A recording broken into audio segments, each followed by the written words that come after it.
everyone. So welcome to the NWO Warlight channel. I am your host Benoit, and today we'll talk about the importance of checking history when we are playing Warlight. The players involved are Benoit and Last Breath. Um, if Benoit checks history, you will see that I got my first, fourth, and fifth pick. And if we check Last Breath history, so he got his first, his third, and his sixth. So by checking history on the turns of picks, Last Breath knows that Benoit is in Denmark, Greenland, Ontario, and Tennessee. And Benoit knows that Last Breath is in Scandinavia and Indonesia. Benoit cannot know that Last Breath is in Nigeria because it was his sixth pick and he got his fifth pick. So he cannot know the picks that are higher than the last one that he got. So now that Last Breath knows that Benoit is in Greenland, more specifically in Denmark Haven, well, if Last Breath is bright, he will not go to Svalbard and he will not move Scandinavian Peninsula at all, because he knows that he can get countered from Benoit that is in Denmark Haven.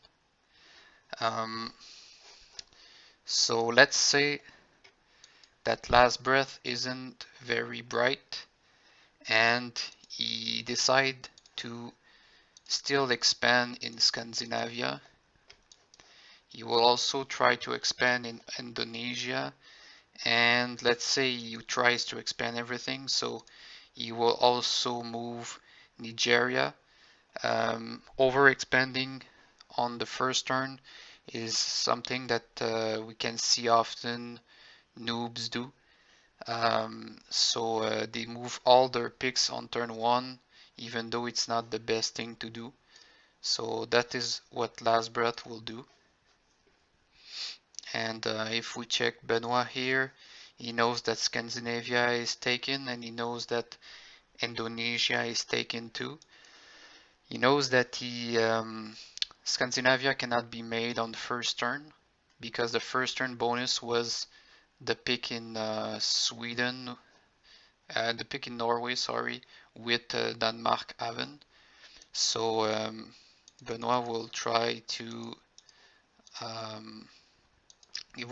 expand USA West, USA East. So you'll go here with 6. Okay, let's say with 3, and let's say here with, let's go here with 6. It's not, no, I'm gonna do here. All right. So Benoit doesn't need the best way to do, and he commits.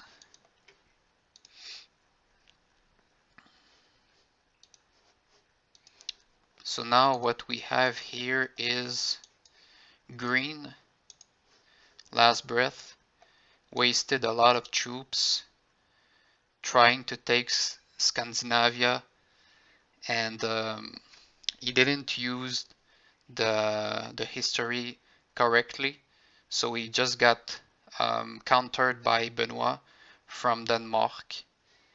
And of course, he got that 4 in Indonesia, but he wasted a lot of troops here for absolutely nothing. So now he must choose what to do with that situation. Last Breath has a bit more income than Benoit, so he has 2-4, but he's kind of in a bad situation here. He didn't use the blockade neither, so he's giving an opportunity to Benoit. So let's say here he tries to keep expanding, and maybe he goes here.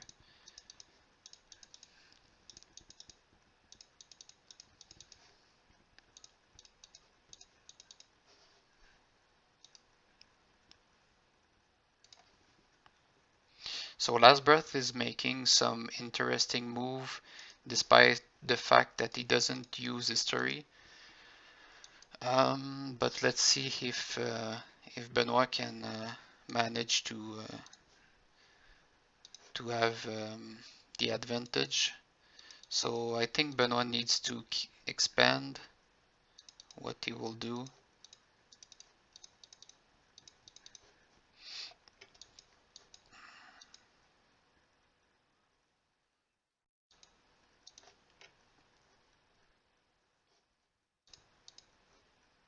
So maybe Benoit tries to clean him out of here. For this turn, he doesn't need to check history because green didn't deploy anything, so he's just taking a guess. He's trying to figure out where green will be. Um, let's say Benoit is bright and he attacks very light here, and he attacks harder here. Let's say even less, maybe with 3, and he attacks very hard here. Let's say he makes a very nice prediction and he killed Last Breath. So now we have Last Breath that lost Scandinavia. He kind of helped Benoit making it, and so for sure he's still expanding, but he lost 1 place, and he's not checking history at all. So for now it's not terrible, but you'll see that later it will be quite are now worse. At turn 13. Last Breath has 23 armies. He kind of sees that he's going to get killed almost everywhere. So it's quite over for him. So he'll probably surrender at this point. So I think he would. So surrender. Yes, he gives up. So he has lost. As you can see, his position is quite worse than Benoit's position. So the use of history is really to get intel on your opponent.